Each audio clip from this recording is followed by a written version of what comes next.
नमस्कार, जय Hind.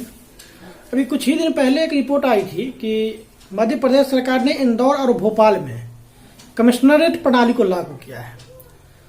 Police commissioner प्रणाली कम से कम भारत के 20 राज्यों में लागू है। 20 राज्य का मतलब 20 राज्य के सभी शहरों में नहीं लागू है, लेकिन 20 राज्यों में एक कम से कम एक शहर में जरूर लागू है। तो क्या होता है ये कमिश्नर प्रणाली, चलिए समझते हैं। पुलिस एक्ट 1861 अभी भी भारत की जो पुलिस है वो पुलिस एक्ट 1861 के द्वारा ही नियंत्रित होती है। ब्रिटिश सरकार का कानून था। तो पुलिस एक्ट 1861 के मुताबिक जिस भी शहर की जनसंख्या 10 लाख से ज्यादा हो गई हो, 10 लाख से ज्यादा हो, वहां कमिश्नर प्रणाली लागू किया जा सकता है। लागू किया जा सकता है, लागू किया ही जाएगा ऐसा नहीं है, लागू किया जा सकता है। तो क्या होता है कमिश्नर प्रणाली? सबसे पहले इसे कोलकाता में लागू किया गया। ठीक है, पुलिस एक्ट 1861 में एक क्लॉज है जिसको ड्यूअल सिस्टम कहा गया है, दोहरी प्रणाली। दोहरी प्रणाली में कुछ ऐसे शक्ति हैं जो डीएम को प्राप्त थे और कुछ ऐसी शक्ति हैं जो एसपी को प्राप्त थी। लॉ एंड ऑर्डर के संदर्भ में दोनों मिलकर के ही डिस्ट्रिक्ट के लॉ एंड ऑर्डर को, शहर के लॉ एंड ऑर्डर को संभालते हैं। तो डीएम को जैसे प्राप्त शक्ति है कि अरेस्ट वारंट किसी के अगेंस्ट में जारी करना हो, होटल या बार का लाइसेंस देना हो, कोई धरना प्रदर्शन करने की अनुमति चाह रहा है या जुलूस निकालने की अनुमति चाह रहा है, तो ये सारे कार्य डीएम करता था। जबकि जो एसएसपी ऑफ पुलिस है या एसपी ऑफ पुलिस उस डिस्ट्रिक्ट का होता है, उसका कार्य है कि किसी भी अपराध के मामले को जांचना, उसमें गिरफ्तारी करना, जैसे कि दंगे मतलब जुलूस वगैरह सबकी अनुमति दे दी गई है तो वहां स्पॉट पे मौजूद रहकर यह पूरे को मैनेज करना ताकि किसी प्रकार की कोई अप्रिय घटना नहीं घटे। तो ये पुलिस एक्ट 1861 में जो ड्यूअल सिस्टम है उसी के समाधान करने के लिए, उसी सिस्टम को बाईपास करने के लिए जो है वो पुलिस कमिश्नर प्रणाली आई है। इसमें होता था क्या कि डीएम एसपी जो शहर के होते थे वो रिपोर्ट करते थे डीएम।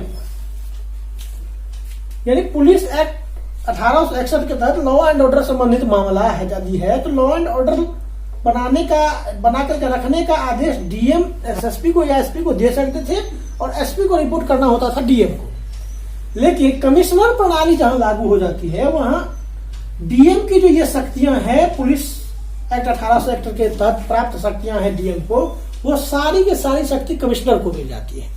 यानी कि अब डिस्ट्रिक्ट में कोई भी कार्य, जैसे कि जो डीएम को 1861 के एक्ट के तहत मिला हुआ था, जैसे कि अरेस्ट वारंट जारी करना हो किसी के विरुद्ध, या होटल या बार को लाइसेंस देना हो, जुलूस निकालने की अनुमति देना हो, धरना प्रदर्शन की अनुमति देना हो, ये सारे कार्य कमिश्नर को मिल जाते हैं। और एसपी जो होता है जिले का वो रिपोर्ट करता है सीधे पुलिस कमिश्नर को। डीएम की पुलिस मामले में कोई भूमिका नहीं रह जाती है, सारा का सारा मामला है वो कमिश्नर को दिखता है। और कमिश्नर खुद रिपोर्ट करता है या तो सीधे गवर्नमेंट को या तो फिर स्टेट के डीजीपी। अगर बड़ा स्टेट है तो डीजीपी होते हैं वहां, तो डीजीपी को रिपोर्ट करता है। और दिल्ली में जैसे कि जो पुलिस कमिश्नर है वो सीधे गवर्नमेंट को रिपोर्ट करते हैं। तो कमिश्नर रिपोर्ट करता है सीधे डीजीपी ऑफ स्टेट या स्टेट गवर्नमेंट को। अब पुलिस कमिश्नर जो होता है वहां का, उसके पास वो पुलिस डिपार्टमेंट का तो हेड हो ही गया, साथ ही साथ डीएम के जो कुछ शक्ति थे जैसे होटल बार आदि की लाइसेंसिंग वगैरह सबकी मामले की व्यवस्था, वो सारे के सारे मामले चले जाते हैं पुलिस कमिश्नर में, पुलिस कमिश्नर में निहित हो जाते हैं। तो जो सामान्य सिस्टम पुलिस विभाग का है, जो उसके पोस्ट होते हैं, जहां उनके पद होते हैं, उसका जो क्रम होता है वो ऐसे होता है: एएसआई यानी असिस्टेंट सब इंस्पेक्टर, फिर सब इंस्पेक्टर, फिर इंस्पेक्टर, फिर सर्किल इंस्पेक्टर या बहुत जगह इसको डीएसपी कहते हैं। ठीक है, अब यहां से जो मामला है वो थोड़ा सा जो है आगे कमिश्नर प्रणाली में जो है, इसके आगे का मामला जो होता है डीएसपी के बाद बहुत जगह होता है एएसपी, फिर एसएसपी, फिर डीआईजी, आईजी, एडीजी और डीजीपी। लेकिन कमिश्नरेट प्रणाली में ऐसा नहीं होता है।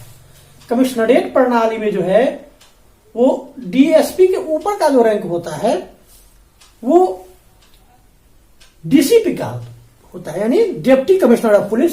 फिर उसके बाद इस बीच में डीसीपी होता है, उसके बाद होता है एसीपी, उससे ऊपर यानी असिस्टेंट कमिश्नर ऑफ पुलिस, फिर होता है कमिश्नर ऑफ पुलिस, और जो बड़े राज्य होते हैं वहां एडीजी या उसके बाद डीजीपी। यही रैंक होता है पुलिस का कमिश्नर प्रणाली में। लेकिन सामान्य में जो है वो डीएसपी के बाद होता है एएसपी, एसएसपी, और फिर एसएसपी के ऊपर जो होता है वो डीआईजी, आईजी, फिर एडीजी और डीजीपी। तो पुलिस कमिश्नर प्रणाली में जो है ऐसा सिस्टम नहीं चलता है। वो डीएसपी के बाद डीसीपी यानी डिप्टी कमिश्नर ऑफ पुलिस, फिर ACP assistant commissioner of police, और उसके बाद फिर कमिश्नर ऑफ पुलिस। अब ये कमिश्नर जो होता है, ये कमिश्नर किस रैंक का अधिकारी होगा वो शहर पर डिपेंड करता है। कई जगह ये जो है एडीजी रैंक का अधिकारी होता है, कई जगह आईजी के रैंक का भी अधिकारी होता है।